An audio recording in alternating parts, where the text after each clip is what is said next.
பாகம் 1 என்ன பேச விரும்புகிறேன் அப்படின்னா, பிசாசுகளை துரத்துவது எப்படி.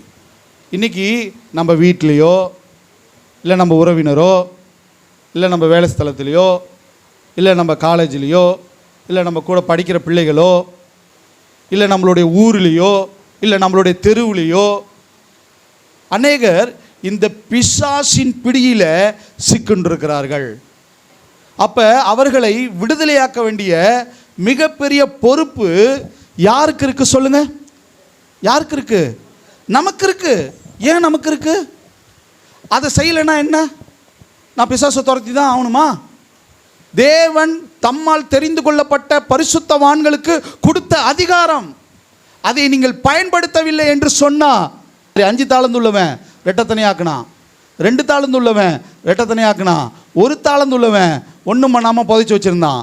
அதே போல தேவன் உங்களுக்கு கொடுத்த அதிகாரத்தை நீங்கள் பயன்படுத்தவில்லை என்று சொன்னால் நீங்கள் தேவனுடைய பார்வையில் குற்றவாளி. சொன்னது புரியுதா? இப்போ ஒரு விஷயம் நான் கேட்க போகிறேன். எத்தனை பேர்லாம் இயேசுவை விசுவாசிச்சிருக்கீங்க? இயேசு தெய்வம் எத்தனை பேர் விசுவாசிக்கிறீங்க? ஆல்மோஸ்ட் சர்ச்சில் எல்லாரும் கை தூக்கிட்டீங்க.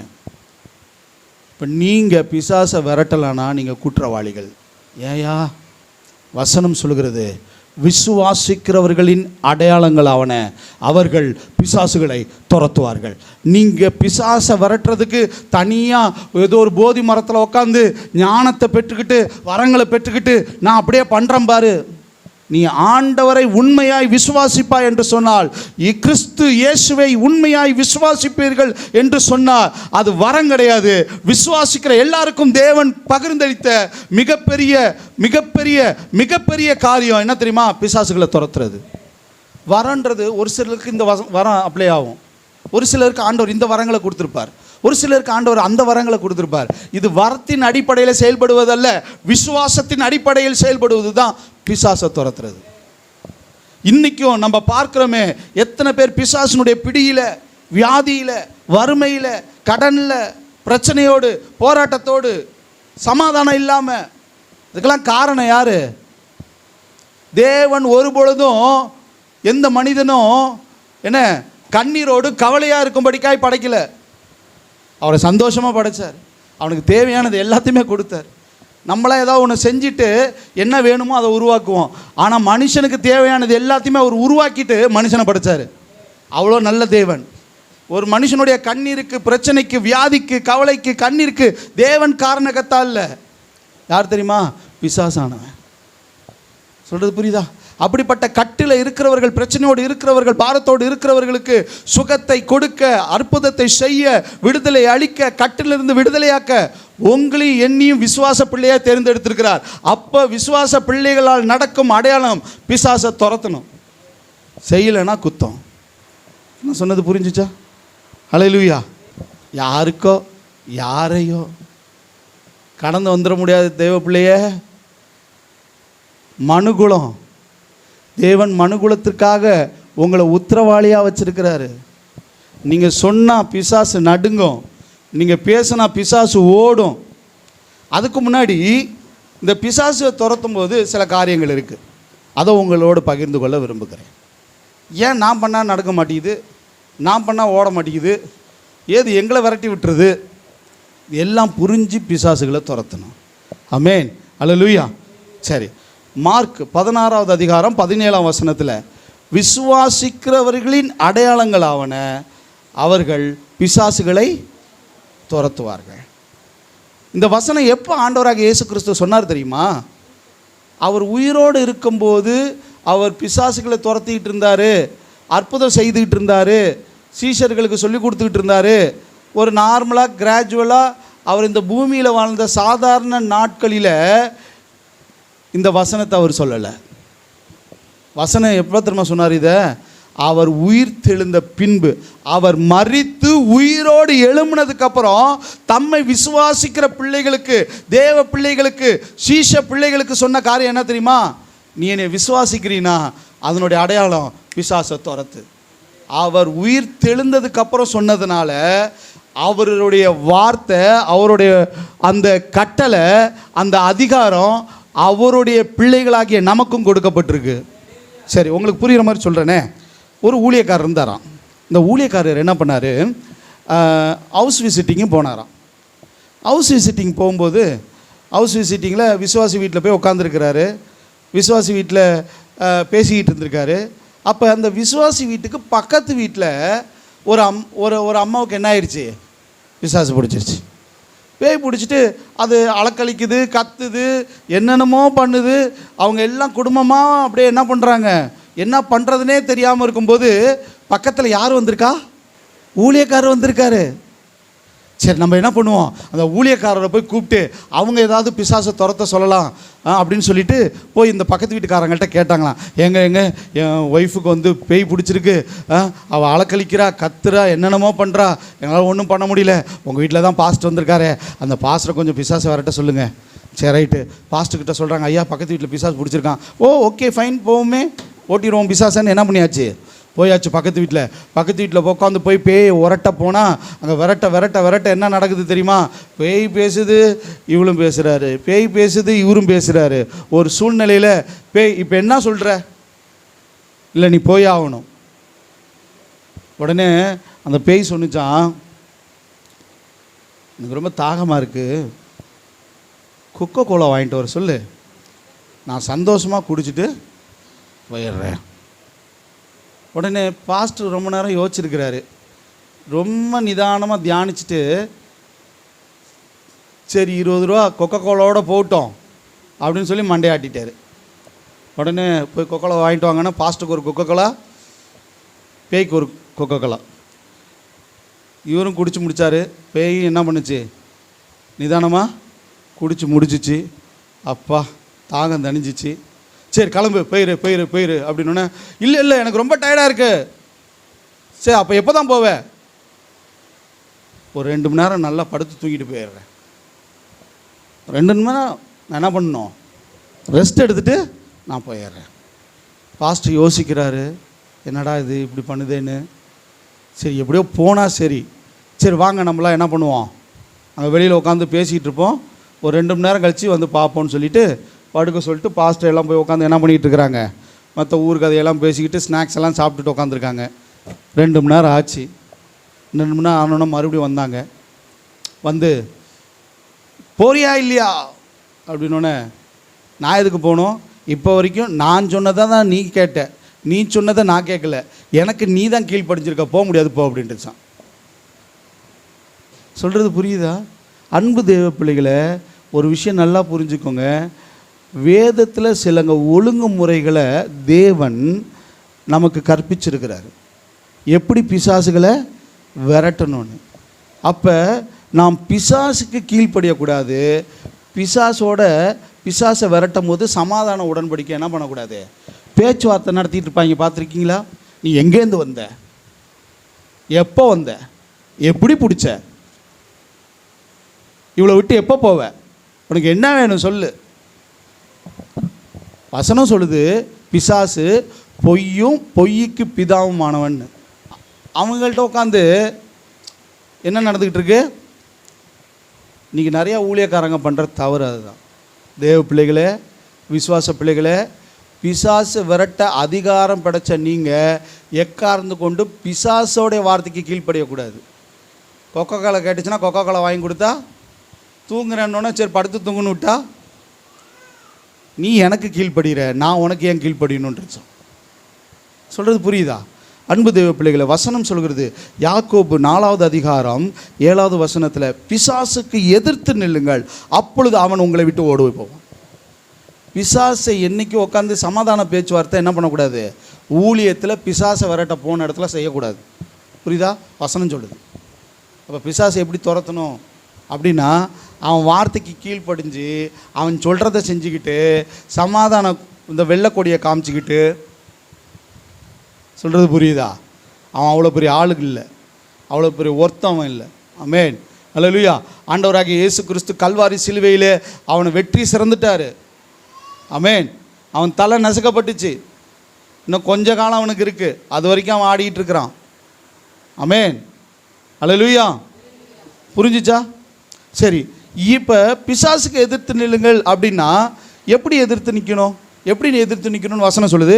எடுங்களேன், யாக்கோபு 4வது அதிகாரம் யாக்கோபு 4வது அதிகாரம் எடுங்க.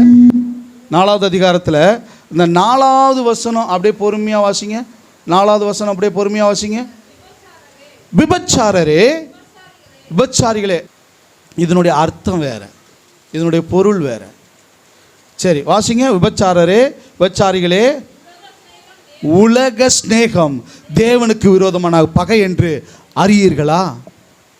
இப்போ நான் உங்களுக்கு சொல்கிறது என்னன்னு புரியுதா? அன்பு தேவ பிள்ளைகளே, நீங்கள் ஆண்டவருடைய பிள்ளை. நீ பிசாசுக்கு எதிர்த்து நிற்க வேண்டியவன். உன்னை கண்டு பிசாசு ஓடணும். ஏன் ஓட மாட்டேங்குது? ஏன் பிசாசை எதிர்த்து நிற்க முடியல அப்படின்னா நல்லா புரிஞ்சுக்கோங்க. ஏன் பிசாசை துரத்த முடியல அப்படின்னா வசனம் சொல்கிறது உலக சிநேகம் தேவனுக்கு விரோதமான பகை என்று அறியீர்களா? உனக்குள்ள நீ ஆண்டவரோட பிள்ளைன்னு சொல்லிட்டு, விசுவாச பிள்ளைன்னு சொல்லிட்டு, உனக்குள்ள உலகத்தில் இருக்கிற அத்தனையும் இருந்தா, பொருளாசை, பேராசை, இச்சை, அத்தனை அக்கிரமும் செஞ்சுக்கிட்டு நான் விசுவாசின்னா எங்கேருந்து பிசாசு ஓடும்? உனக்கும் டாட்டா, உங்கள் டேடிக்கும் டாட்டான்னு தான் சொல்லும். சொல்கிறது புரியுதா? விசுவாச பிள்ளைகளுக்கு தேவன் கொடுத்த அதிகாரம் பிசாசுகளை துரத்துவது. ஆனால் ஏன் அந்த அதிகாரம் நம்மளுடைய வாழ்க்கையில் செயல்படலை அப்படின்னா, வசனம் சொல்லுகிறது தேவ பிள்ளையே, உலக சிநேகம் தேவனுக்கு விரோதமான பகை. இருதயம் எப்படி இருக்கு? அவ்வளோ அழுக்கு இருக்கு. அவ்வளோ அழுக்க வச்சுக்கிட்டு இன்னொருத்தவனுக்கு ஜோமனா எப்படியா பேய் ஓடும்? அது பகிரங்கமாக பேயின்னு உட்காந்துருக்கு. நம்ம பகிரங்கமாக நமக்குள்ளே இருக்கிற பிசாசை வெளியில் காட்டாமல் பசுந்தோல் போற்றிய விசுவாச புள்ளன்னா உங்களுக்குள்ள ஆவியானவர் இருக்கணும். ஆமேன். ஆவியானவரை விரட்டி விட்டுட்டு எல்லாத்தையும் உள்ளே வச்சு இருந்துக்கிட்டு அப்புறம் பிசாசு ஓடலை, பேய் ஓடலைன்னா எப்படி ஓடும்? உங்களை கண்டு நடுங்கணும். பிசாசானவன் உங்களை பார்த்தா நடுங்கணும். ஆமேன். புரியுதா நான் சொல்கிறது? அது நடக்குமானா நீங்கள் இயேசுவை உண்மையாக விசுவாசிங்க. நீங்கள் உலகத்துக்கு ஒத்த வேஷம் தெரியாமல் இருங்க, ஆட்டோமேட்டிக்காக நடக்கும். ஆமேன். உங்களை கண்டா பேய்கள் நடுங்கி ஓடும். ஆமேன். வசனம் சொல்லுது பாருங்க, அங்கே சொல்லப்பட்டிருக்க காரியம் என்ன அப்படின்னா, ஆகையால் உலகத்துக்கு சிநேகிதனாக இருக்க விரும்புகிறவன் தேவனுக்கு பகைஞனாக இருக்கிறான். ஐயா, சர்வத்தையும் படைச்ச தேவனுக்கு நீ பகைஞனாக இருக்கிற. ஏன் தெரியுமா? நீ உலகத்தை நேசிக்கிற, ஆண்டவரை நேசிக்கல. உலக சிற்றின்புகள், உலக மாயைகள், இது பின்னாடி தானே நம்ம அலையிறோம். வேஷம் வேணாயா. நீ பாஸ்டரை ஏமாற்றலாம், அம்மாவை ஏமாற்றலாம், அப்பாவை ஏமாற்றலாம், மனைவியை ஏமாற்றலாம், கணவனை ஏமாற்றலாம், பிள்ளைகளை ஏமாற்றலாம், பெற்றோரை ஏமாற்றலாம். ஆனால் சர்வத்தையும் படைத்த சர்வ வல்லமையுள்ள தேவன் சகலத்தையும் பார்த்துக்கிட்டு இருக்கிறாரு. ஜாக்கிரதை, ஒரு நாள் நியாயத்தில் கொண்டு வருவார். விசுவாசின்ற பேரில் நம்ம உலகத்தையும் உலக மாயையும் உலக ஸ்நேகத்தையும் வச்சுக்கிட்டு ஒன்று அனலாரு இல்லை குளிராரு. ஆண்டவரும் எனக்கு வேணும் அப்படியே உலக மாயை எல்லாம் வேணும்னா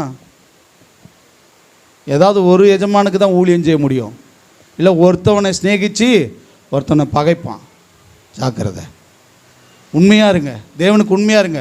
உங்களுக்குள்ள கிறிஸ்துவை பற்றிய விசுவாசம் இருந்துச்சுன்னா நீங்கள் பேசணும்னு இல்லை, வாயை திறக்கணும்னு இல்லை, உங்கள் வஸ்திரத்தை அவன் மேலே பட்டாலே பிசாசு நடுங்கும். அது தெரியுமா? வசனம் இருக்குது. பவுலுக்கு நடந்துச்சு. பவுலுடைய கைக்கோட்டையை கொண்டு போய் போட்டாங்க, பிசாசுக்கு ஓடிச்சான். அவன் கச்சிஃபு. அந்த அதிகாரம் பவுலுக்கு மட்டும் இல்லை, உங்களுக்கு இருக்குது, எனக்கு இருக்குது. ஆமேன். மறந்துடாதீங்க தேவ பிள்ளைகளை. ஆமேன். அல்லேலூயா. ஆகையால் தேவனுக்கு கீழ்ப்படிந்தீர்கள், பிசாசுக்கு எதிர்த்து நில்லுங்கள், அப்பொழுது அவன் உங்களை விட்டு ஓடிப்போவான். பிசாசை துரத்தணும்னா முதல்ல நம்ம தேவனுக்கு சிநேகிதனாக இருக்கணும், உலகத்துக்கு சிநேகிதனாக இருக்கக்கூடாது. தேவனை நேசிக்கணும், உலகத்தை நேசிக்கக்கூடாது. திடீர்னு உங்கள் பக்கத்து வீட்டுக்காரவங்க ஒருத்தவங்க, என் பிள்ளைக்கு பேய் பிடிச்சிருச்சு, இல்லை என் பொண்டாட்டிக்கு பிடிச்சிருக்கு, என்ன பண்ணுறதுன்னு தெரில, கொஞ்சம் உங்கள் பாஸ்டரை வர சொல்லுங்கன்னா பாஸ்டருக்காக வெயிட் பண்ணக்கூடாது. இந்த நான் வரேன்ட்டு போயிடணும். போய் உங்களை பார்த்தாலே பிசாசு நடுங்கணும். இயேசுவை பார்த்தோடனே லேகியோன் ஓடி வந்து சரண்டர் ஆயிடுச்சு. உன்னதமான தேவனுடைய குமாரனே, உமக்கும் எமக்கும் என்ன? பிசாசுக்கு தெரியும் நீங்கள் யாருன்னு. பிசாசை வேணாலும் உங்களுக்கு தெரியாமல் இருக்கலாம். தேவ பிள்ளையே, தேவ பிள்ளை யார் என்பதை பிசாசு நன்கு அறிவான். என்னைய வச்சுக்கிட்டு என்னென்னலாம் பண்ண பார்த்தாங்க தெரியுமா? எனக்கு சூனியம் பண்ண பார்த்தாங்க, ஒன்றும் நடக்கலை, சேவனம் பண்ணி பார்த்தாங்க, ஒன்றும் நடக்கலை. எது எங்கிட்ட பழிக்கல. ஆமேன். சமீபத்தில் ஒரு என் வீட்டுக்கு தெரியாது ஒரு காரியம் சொல்கிறேன்.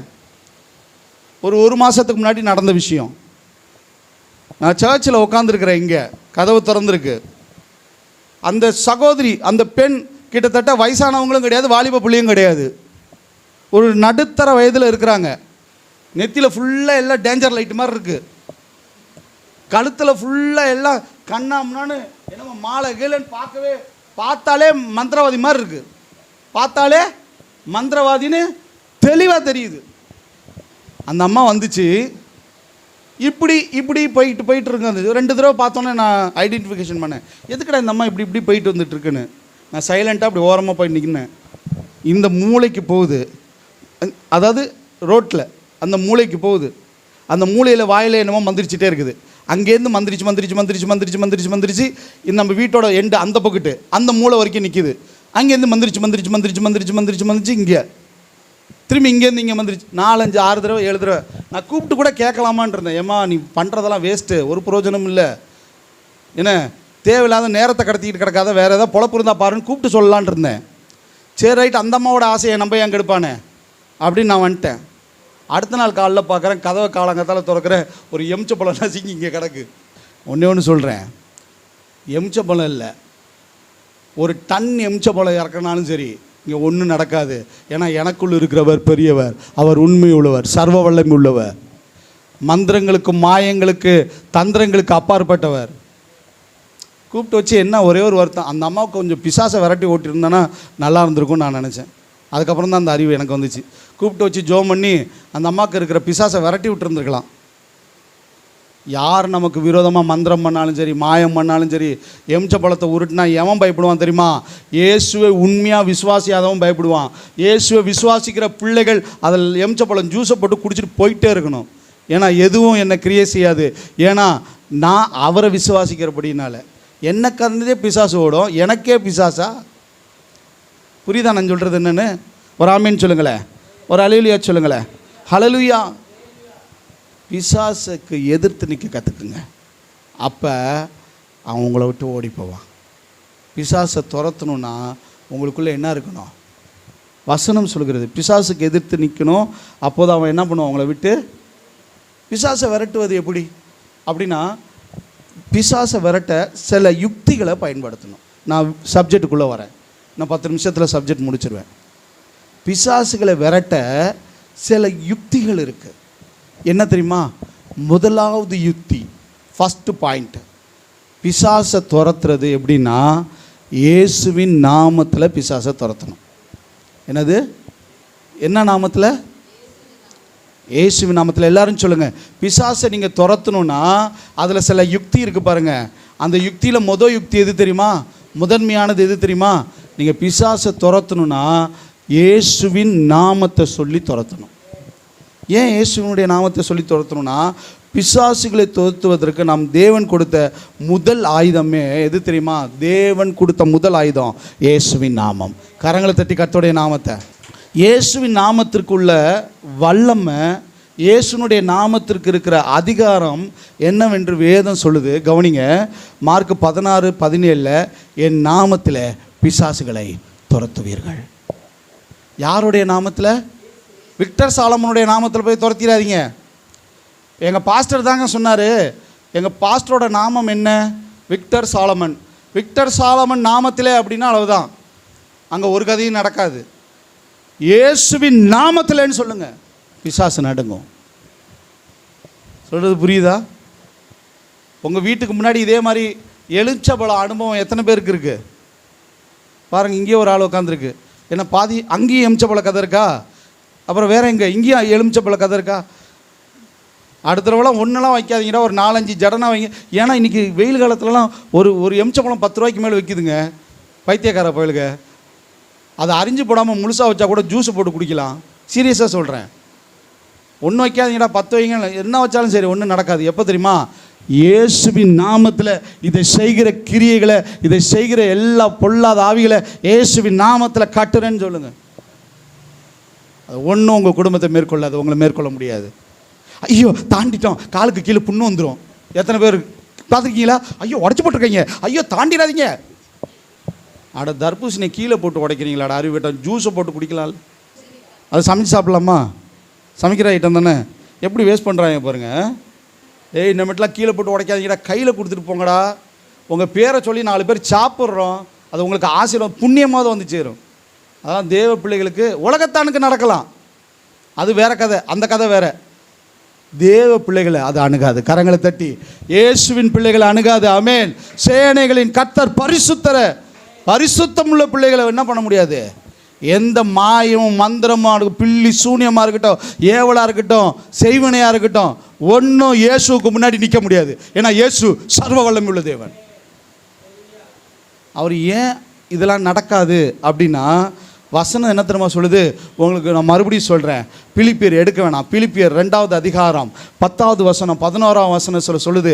ஏன் இயேசுக்கு முன்னாடி மாயம் மந்திரம்லாம் செல்லாதுன்னா, வசனம் சொல்லுது, இயேசுவின் நாமத்தில் வானோர், சொல்லுங்க வானோர், எல்லாரும் சொல்லுங்களேன், இயேசுவின் நாமத்தில் வானோர் பூதலத்தோர் பூமியின் கீழுடைய முழங்கால்கள் யாவும். ஏன்னா எதுவும் இயேசுவுக்கு முன்னாடி நிற்காது அப்படின்னா ஏன் தெரியுமா? வானத்திலையா இருக்கட்டும், பூமியிலையா இருக்கட்டும், இன்னொன்று பூமியை தோண்டி பூமிக்கு கீழே இருக்கிறவனா இருக்கட்டும், யாரா இருந்தாலும் இயேசுவின் நாமத்துக்கு முன்னாடி ஒன்றுமே இல்லை. அப்போ நீங்களும் நானும் ஆராதிக்கிற, உங்களுக்கு எனக்கும் தேவனாக இருக்கிற இயேசு எவ்வளோ வல்லமை உள்ளவர்னு இப்போ புரியுதா? அவர் ஏதோ சும்மா சிலுவையில் அறையாதான்னு நினச்சிங்களா? அவர் மனுகுலத்தின் பாவத்துக்காக யாரும் சிலுவையில் அறையலை, சிலுவையில் அறைய தன்னை ஒப்பு கொடுத்தார், உங்கள் என்னுடைய பாவத்தை மன்னிக்க. ஆனால் அந்த சர்வ வல்லமையுள்ள தேவன் தான் வானத்திலையும் பூமியிலையும் பூமிக்கு கீழேயும் ஒருத்தவனுக்கு அதிகாரம் கிடையாதான். இயேசுவின் நாமத்துக்கு மட்டும்தான் அதிகாரம் இருக்குது. ஏன் இப்போ பிசாசு நடுங்குது தெரியுதா? ஏன் வானமண்டல தாவிகள் நடக்குது தெரியுதா? ஏன் பாதாளம் நடுங்குது தெரியுதா? அதிகாரம் யார்கிட்ட இருக்கு? இயேசுகிட்ட இருக்கு. எப்படி இயேசுக்கு வந்துச்சுன்னா, அவரு தான் சர்வத்தையும் படைச்சவர், சர்வ சிருஷ்டிகர், சர்வ வியாபி, சர்வ ஞானி. அவருக்கு முன்னாடி ஒரு மாயமும் இல்லை, மந்திரமும் இல்லை. நீ கர்த்தருடைய பிள்ளைன்னா, நீ விசுவாச பிள்ளைன்னா, நீ எந்த செய்வன கட்டா இருக்கட்டும், எந்த பிசாசனுடைய கிரியையா இருக்கட்டும், ஒன்றும் உங்களை சேதப்படுத்தாது. சர்ப்பங்களை தேள்களை மிதிக்கவும் சத்துனுடைய சகல வல்லமை மேற்கொள்ள அதிகாரம் விசுவாச பிள்ளைக்கு உண்டு. ஆமென் சொல்லுங்களேன், ஹல்லேலூயா சொல்லுங்களேன், ஹல்லேலூயா. அப்போ பிசாசை துரத்தும் போது இயேசுவின் நாமத்தில்னு சொல்லுங்க. இயேசுவின் நாமத்தில் எனக்கு பிரச்சனையை கொண்டு வருகிற பொல்லாதாவியே போ. இயேசுவின் நாமத்தில் எனக்கு பலவீனத்தை கொண்டு வருகிற பொல்லாதாவியே போ. இயேசுவின் நாமத்தில் இந்த இச்சை எண்ணத்தை கொண்டு வருகிற, விபச்சார எண்ணத்தை கொண்டு வருகிற பொல்லாவியே போ. இயேசுவின் நாமத்தில் சொல்லுங்க. இயேசுவின் நாமத்துக்கு அதிகாரம் உண்டு. அந்த அதிகாரம், என்னை விசுவாசிக்கிறவன் நான் செய்த காரியங்களை தானும் செய்வான், இவைகளை பார்க்கிலும் பெரிய கிரியைகளை செய்வான். இயேசு சொல்லிட்டாரு, என்ன விசுவாசினா நான் செஞ்சது மட்டும் இல்லை, அதை விட பெரிய காரியத்தை செய்யறதுக்கு உனக்கு அதிகாரம் கொடுத்துட்டேன் போ. அவர் மரித்தவனை உயிரோடு எழுப்புவார்னா என்னாலையும் முடியும். அவர் பிசாசை துரத்துவார்னா என்னாலையும் முடியும்.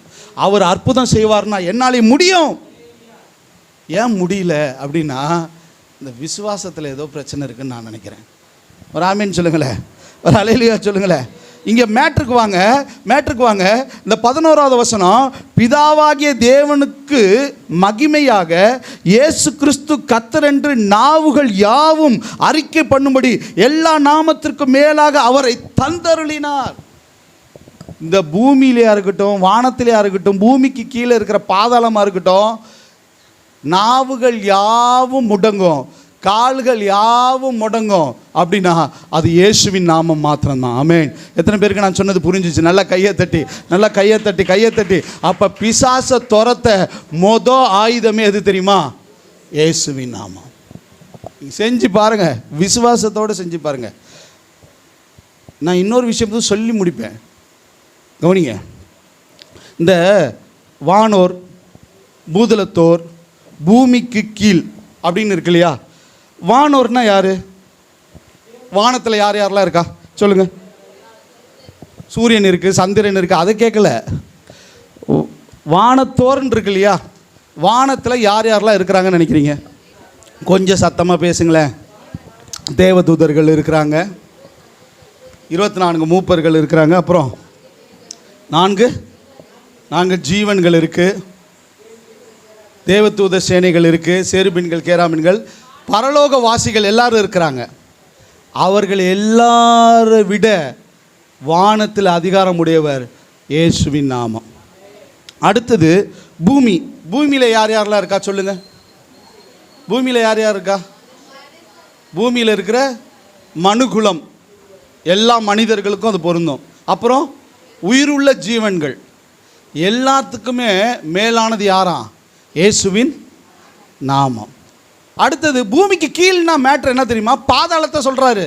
பூமியோட நிறுத்திக்கல, பூமிக்கு கீழே உள்ள பாதாளத்துக்கும் யார் அதிகாரம் உடையவராம்? இயேசு தான். சொல்கிறது புரியுதா?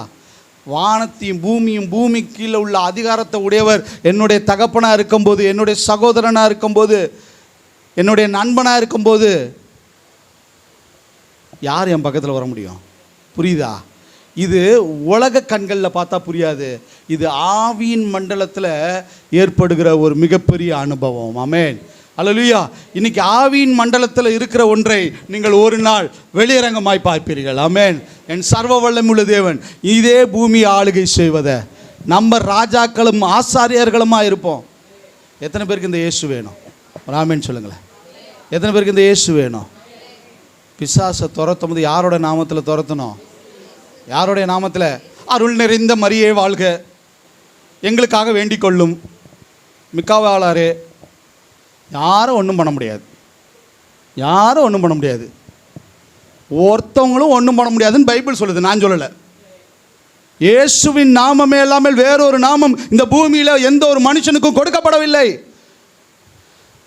அந்தோனியாராக இருக்கட்டும், ராயப்பராக இருக்கட்டும், அருளப்பராக இருக்கட்டும், இருளப்பராக இருக்கட்டும், எந்த ரப்பராக இருக்கட்டும், அவர்கள் எல்லோருமே கர்த்தருக்கென்று பயன்படுத்தப்பட்ட ஒரு பாத்திரங்கள், கருவிகள். அவர்கள் புனிதர்கள். அவர்களும் மனிதர்களாக இருந்தார்கள். அவரிடத்திலும் குறைகள் இருந்தது, மறுதளிச்சான். ஆனால் ஆண்டவர் ஏற்றுக்கொண்டார். நல்லா புரிஞ்சுக்கணும், கடவுள் வேற, மனுஷன் வேற. அவருடைய நாமம் தான் நமக்கு கொடுக்கப்பட்டிருக்கு. வேற ஒரு நாமம் இந்த பூமியில் கொடுக்கப்படலை. பைபிள் சொல்லுது, என் பாரம்பரியத்தினால, என் கலாச்சாரத்தினால நான் கற்றுக்கொண்டதை, என் பெற்றோர்கள் கற்றுக் கொடுத்ததுன்ற அடிப்படையில் இருந்தால் இருந்துட்டு போங்க, தப்பு கிடையாது. ஒரு நாள் உண்மை உங்களுக்கு தெரியும், கண்கள் திறக்கப்படட்டும்.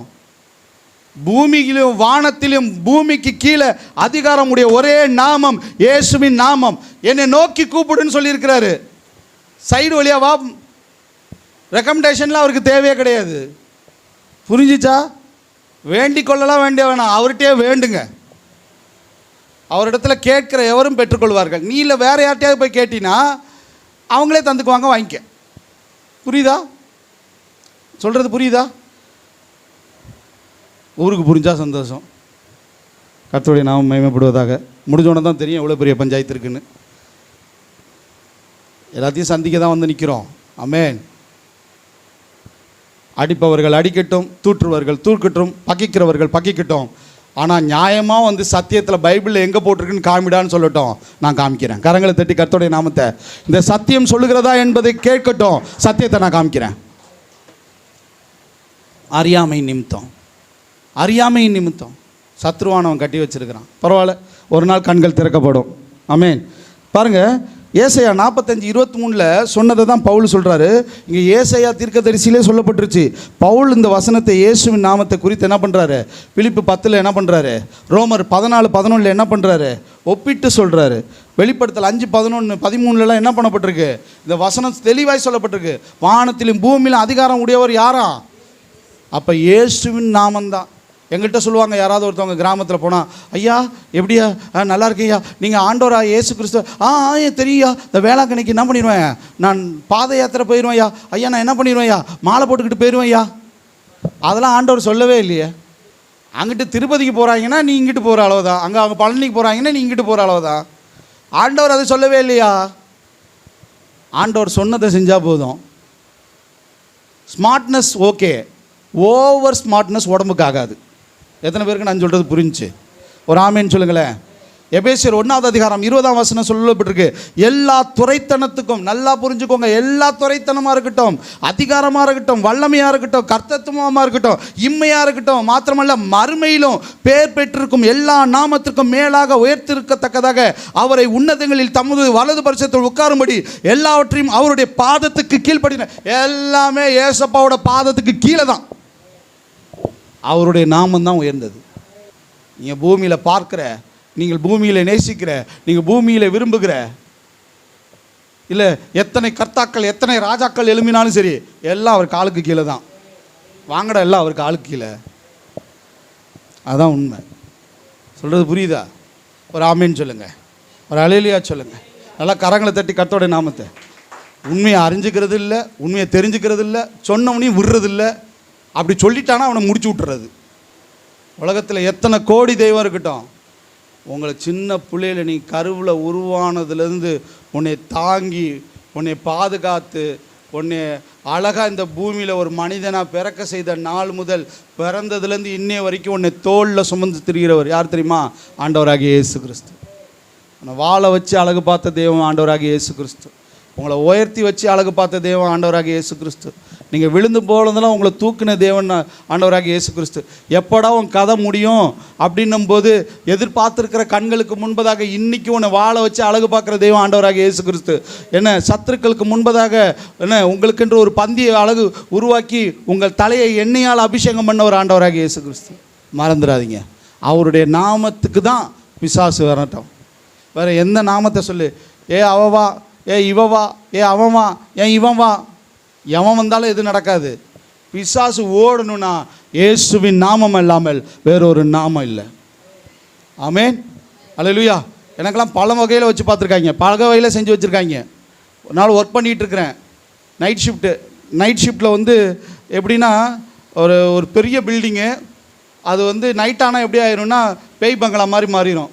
ஏன்னா அந்த 3வது ஃப்ளோரில் நம்ம மட்டும்தான் இருப்போம். அதுவும் கடைசியில் பிளான்ட் இருக்கும், ஃபுல்லாக கும்முன்னு இருட்டுன்னு இருக்கும். அங்கே ஓரத்தில் ஒரு லைட்டு கடைசியில் எரியும். அந்த இடத்துல தான் நாங்கள் போய் வேலை செய்யணும். நான் வாலிபனாக இருக்கும்போது சொல்கிறேன். என்ன, என் கூட வேலை செஞ்ச ஒருத்தவன் மாய மந்திரைகளை செய்கிறவன். நான் கொஞ்சம் நேர்மையாக இருப்பேன், உண்மையாக இருப்பேன். அதனால் நிறைய பேருக்கு எனக்கு பிடிக்காது. எப்படி வேணாலும் இருக்கிறது எனக்கு பிடிக்காது. இப்படி தான் இருக்கணும்னு நான் நினப்பேன். அப்படி இருந்துட்டாலே அது பெரிய கஷ்டம்தான் இந்த பூமியில். இப்போ மேட்ரு என்னென்னா, சில ஆவிகளை ஏவி விட்டுருக்குறான். நைட்டு என்னை கொஞ்சம் பதம் பார்க்கணுன்னு எனக்கு ஒரு பழக்கம் உண்டு. எப்போதுமே நான் சுற்றி இருக்கிற இடத்துல இயேசுவின் ரத்தம் செய்யணும்னு சொல்லி சிலுவையை என்ன பண்ணுவேன், என்னை சுற்றி இயேசுவின் ரத்தத்தை தேவ தூதர்களை கட்டளையிட்டு என்ன பண்ணுவேன், ஜெபிப்பேன். அடுத்த நாள் காலையில் வேகமாக ஓடியாந்தான். காலையில் நைட் ஷிஃப்ட்டு நான் முடிஞ்சிருச்சு. காலையில் என்னை பார்க்குறான், என்னை ரிலீவ் பண்ணணும். அவன் தான் வேகமாக ஓடியாந்தான். ஏதோ குட்டிச்சாத்தனை ஏவி விட்டா அவளை போல் அண்ணன். என்ன கதை முடிஞ்சிருக்குன்னு வந்தானா என்னான்னு தெரியல. வேகமாக வந்து என்கிட்ட, என்ன நீ எப்போதுமே நைட்டு ஜோம் பண்ணுவியா அப்படின்னா. உனக்கு தெரியும், புரியுதா நான் என்ன சொல்கிறதுன்னு? புரியுதா நான் என்ன சொல்கிறேன்னு? எந்த மாந்திரியமும் மந்திரமும், எந்த செய்வனையாக இருக்கட்டும், எல்லா பில்லி சுனியமாக இருக்கட்டும், எந்த ஏவுதலாக இருக்கட்டும், தேவ பிள்ளைகளுக்கு முன்னாடி நிற்க முடியாது, சேதப்படுத்த முடியாது. அவரை உன்னதங்களில் என்ன பண்ணியிருக்கிறாரு, எல்லாவற்றுமே பாதத்துக்கு கீழ்ப்படுத்தியிருக்கிறார். வசனம் சொல்லுது, எனவே இயேசுவின் நாமத்தை அதிகாரத்தோடு உச்சரித்தால் வான மண்டலத்தின் ஆவிகள் முழங்கால் என்ன பண்ணோம், ஓடும். பூமி மண்டல பிசாசுகள் என்ன ஆகும், கதறி ஓடும். பாதாளத்து மண்ட பேய்கள் பூரணமாய் சிறைப்பட்டு போகும். புரியுதா? யாருக்கு அந்த வல்லமை உண்டு? யாருக்கு அந்த வல்லமை உண்டு? இயேசுவின் நாமத்திற்கு அந்த வல்லமை உண்டு. இப்போ யார் யாரெல்லாம் அவரை விசுவாசிக்கிறார்களோ, அவருடைய நாமத்தை பயன்படுத்துகிறார்களோ, அவர்களுக்கு கர்த்தர் அந்த வல்லமையை கொடுத்துருக்கிறார், அதிகாரத்தை கொடுத்துருக்கிறார். எத்தனை பேருக்கு நான் சொன்னது புரிஞ்சிச்சு? இப்போ இன்னொரு விஷயம், இதுதான் இன்றைக்கி செய்தியினுடைய கிளைமேக்ஸ்க்கு வந்திருக்கிறோம். எல்லோரும் என்னை பாருங்கள், எல்லோரும் என்னை கவனிங்க. சரி, பாஸ்டர் சொல்லிட்டாரு இயேசுவின் நாமத்தில் தான் பிசாசை துரத்த முடியும்னு. பாகம் 1 நான் இயேசுவின் நாமத்தில் பிசாசை துரத்த போகிறேன். சரியா? இன்னையிலேருந்து இல்லாட்டி என் மேல் குற்றம் வந்து சேரும். நான் விசுவாசியாக்கும் அப்படின்னு சொல்லி நேராக போய் பிசாசை துரத்த போகிறீங்கன்னா அதற்கு தகுதி உடையவர்களாயின்னு பார்த்துக்கோங்க. அதற்கு ஒரு மிகப்பெரிய ரகசியத்தை சொல்கிறேன், கவனிங்க. என்ன நடந்துச்சு தெரியுமா? அப்போஸ்தலர் 19வது அதிகாரம் 11ஆம் வசனம், 12ஆம் வசனம், 13வது வசனம். நல்லா கவனிங்க. நான் வாசிக்கிறேன், நான் முடிக்க போகிறேன், கொஞ்சம் கவனிங்க. பவுலின் கையினாலே தேவன் விசேஷித்த அற்புதங்களை செய்தார். பவுல் யாரு? கிறிஸ்துவை விசுவாசித்தவன். அவனுடைய விசுவாசத்தின் அடிப்படையில் ஆண்டவராகிய இயேசு கிறிஸ்துவுடைய நாமத்தில் அநேக அற்புதங்கள் செய்யப்பட்டது. அடுத்து என்ன நடந்துச்சு தெரியுமா? அவனுடைய சரீரத்திலிருந்து உருமல்களையும், யாரு? பவுனுடைய சரீரத்தில் இருக்கிற உருமல்களையும், அப்படின்னா கை கொட்டன்னு அர்த்தம், கர்ச்சீஃப்னு அர்த்தம். கச்சையும், அதாவது அவன் வேலை செய்வான்ல கூடார தொழில், அப்போ இடுப்பில் கட்டியிருப்பாங்க பாருங்க, அந்த இடுப்பில் கட்டியிருக்கிற துணியையும் கொண்டு வந்து வியாதிக்காரர்கள் மேல் போட, வியாதிகள் அவர்களை விட்டு நீங்கி போயிட்டு. கரங்களை தட்டி கர்த்தருடைய நாமத்தை. பவுலுடைய கர்ச்சீஃப்ல அற்புதம் நடந்துச்சு, பவுல் இடுப்புற கட்டுற துணியில் அற்புதம் நடந்துச்சு. ஏன் தெரியுமா? அவன் கிறிஸ்துவின் நாமத்தை விசுவாசித்தவன். உண்மையாய் மரணமே ஆனாலும் ஜீவனே ஆனாலும் கிறிஸ்துவின் அன்பிலிருந்து பிரிப்பவன் யார்? நாளைக்கு வாங்க எல்லாரையும் சிறைச்சேதம் பண்ணிடுவாங்க. இயேசுவின் நாமத்தை யார் யார் சொல்கிறீங்கன்னா எத்தனை பேர் வருவீங்க?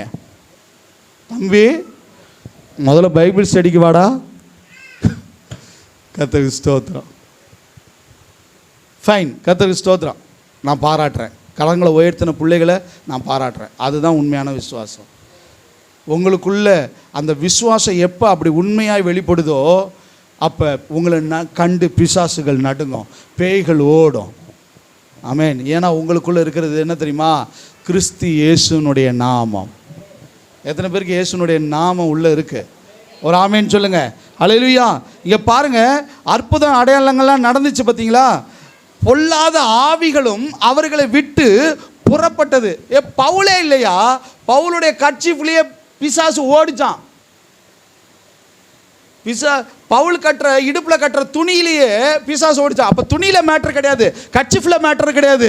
எங்கே மேட்ரு தெரியுமா? அங்கே பவுலுக்குள்ளே இருக்கிற விசுவாசம் யார் மீது? இயேசுவின் நாமத்தின் மீது. புரிஞ்சிச்சா? ராமேன்னு சொல்லுங்க. ஒரு அல்லேலூயா சொல்லுங்க. அல்லேலூயா சொல்லுங்க. பாருங்க, அடுத்த வசனம் சொல்லுது, அப்பொழுது தேசாந்திரிகளாய் திரிகிற யாரா? சொல்லுங்க, நான் சொல்ல சொல்லுங்க. அப்பொழுது, எப்பொழுது? பவுலோடைய துணியில் அற்புதம்லாம் நடந்துச்சு பாருங்க, பிசாசு ஓடிச்சு பாருங்க. அப்பொழுது என்ன? தேசாந்திரிகளாய் திரிகிற மந்திரவாதிகளாகிய யூதர். அவனுங்களும் யாரு? யூதர்கள் தான். யூதர்களுமே மந்திரவாதிகளாக இருந்திருக்காங்க பாருங்க. யூத ஜனம் யாரோடது? தேவனுடைய ஜனம். தேவனுடைய ஜலத்திலே சில கல்லாடு என்ன பண்ணுது? சில ஆடு என்ன இருக்குது? மந்திர ஆடு இருக்கு பாருங்க. இந்த மந்திரவாதிகளாகிய யூதர்களில் சிலர் பொல்லாத ஆவிகள் பிடித்திருக்கிறவர்கள் மேல், இவங்க பிசாசு பிடிச்சிருக்காங்களே, பிசாசு பிடிச்சிருக்கவங்க மேலே இப்போ பவுல் செஞ்சார் பாருங்க. பவுலால் முடிஞ்ச மாதிரி இந்த தேசாந்திரிகளாய் திரிகிற யூதர்களில் சில பேர் இருக்காங்க பாருங்க. அவங்களும் என்ன பண்ணுறானுங்க அப்படின்னா, கர்த்தராகிய இயேசு கிறிஸ்துவின் நாமத்தை சொல்ல துணிந்து என்ன பண்ணுறாங்களா? நான் பவுல் சொன்னது போல் நானும் என்ன பண்ணுவேன்? இயேசுவின் நாமத்தை சொல்லி பிசாசை துரத்துவேன்னு சொல்லி பவுல் சொல்லது போல இயேசுவின் நாமத்தை சொல்ல துணிந்து பவுல் பிரசங்கிக்கிற இயேசுவின் பேரில் ஆணையிட்டு உங்களுக்கு கட்டளையிடுகிறேன் என்றார்கள். என்னாச்சு? ஆணையிட்டு சொல்கிறேன் என்று என்ன பண்ணாங்க? அப்போஸ்தலர் எடுங்க, முடிச்சிடலாம். அப்போஸ்தலர் 19வது அதிகாரம் என்ன நடந்துச்சுன்னு மட்டும் பாருங்க. அவங்களுக்கு 13வது வசனம் வரைக்கும் வாச்சோமா? சரி, 14வது வசனம் வாசிங்க. மைக்கில் வாசிக்கணும், ரெக்கார்டில் போகணும். பிரதான ஆசாரியனாகிய யாரு? ஆல்ரெடி பிரதான ஆசாரியன், தேவனால் தெரிந்து கொள்ளப்பட்ட கோத்திரம், தேவனுக்கு ஊழியம் செய்கிற ஆள். அவனுடைய ஒரு யூதருடைய குமாரரில் 7 பேர் இப்படி செய்தார்கள். யார் தெரியுமா பண்ணா? யார் செஞ்சா? ஒரு பிரதான ஆசாரியனுடைய பிள்ளைங்க 7 பேர் என்ன பண்ணுறாங்க? இதை செய்கிறாங்க. இயேசுவின் நாமத்தில் பிசாசை துரத்துறாங்க. என்னாச்சு தெரியுமா? பொல்லாத ஆவி அவர்களை நோக்கி, கவனிங்க, என்னைய கவனிங்க தம்பி, கவனிங்க, முடிச்சிட்டேன். பொல்லாத ஆவிகள் அவர்களை நோக்கி, பொல்லாத ஆவிகள் அவர்களை நோக்கி ஒன்று சொல்லுது, என்ன தெரியுமா? இயேசுவை அறிவோம். பிசாசுக்கு இயேசு யாருன்னு தெரியும். பவுலை அறிவோம். இயேசுவுக்கு உண்மையாக இருந்த விசுவாசியாகிய பவுலையும் அறிவோம். என்ன? நீங்கள் யார் என்று சொல்லி பொல்லாத ஆவியுடைய மனுஷன் அவர்கள் மேல் பாய்ந்து பலாத்காரம், அதாவது கெடுக்க பார்த்துருக்காங்க. இயேசுவின் நாமத்தை பவுல் பயன்படுத்தினான், பிசாசு ஓடிச்சு. அதை பார்த்துட்டு இயேசுக்கு உண்மையாக இல்லாமல் விசுவாசியாகவும் இல்லாமல் உண்மையாக விசுவாசியாமல் நாங்களும் இயேசுவின் நாமத்தில் பண்ணுறோம் பாருன்ட்டு ஓடி போய் பொல்லாத ஆவியனோன்னு அவங்கள கற்பழிக்க பார்த்துருக்குது. பலாத்காரனே போட்டிருக்கு. என்ன பண்ணிச்சான்? அந்த மனுஷர் மேல் பாய்ந்து பலாத்காரம் பண்ணி அவர்களை மேற்கொள்ள அவர்கள் துண்டை உருவி விட்டுட்டு அமைச்சிருக்கு. எப்படின்னா நிர்வாணியாக என்ன பண்ணியிருக்காங்களாம்? காயப்பட்டவர்களாக ஓடி இருக்காங்க, நிர்வாணியாக ஓடி வந்திருக்காங்க. புரியுதா? அப்போ பிசாசை துரத்துவதற்கு தகுதி உடையவர்களாக இருக்கணும். கிறிஸ்துவை விசுவாசிக்கிறதுல, கிறிஸ்துவை உடையவனாக இருக்கிறதுல. நான் விசுவாசின்னு போய் நின்ன பிசாசு மேலே போய் கை வச்ச மொத்த ட்ரெஸ்ஸையும் உருவி விட்டுட்டு வேறு மாதிரி தான் ஓட விடும். பரவாயில்ல, அன்றைக்கி பரவாயில்ல, இன்றைக்கெலாம் அதெல்லாம் ரொம்ப அசிங்கமாக போயிடும். ஆமேன். அந்த வீட்டை விட்டு ஓடி போனார்களாம். ஆமேன். புரிஞ்சா தேவ பிள்ளைகளை? இயேசுவின் நாமத்தில் தான் பிசாசை துரத்த முடியும். ஆனால் அதற்கு நீ தேவ பிள்ளை தகுதி உடையவனாக இருக்கணும். உங்களை கண்ட பிசாசு நடுங்கணும். பலாத்காரம் பண்ணிச்சாங்க கருமம். சொல்கிறது புரியுதா? அப்போ பிசாசை துரத்துவதற்கு முதலாவது ஆயுதம் என்னது? இயேசுவின் நாமம்.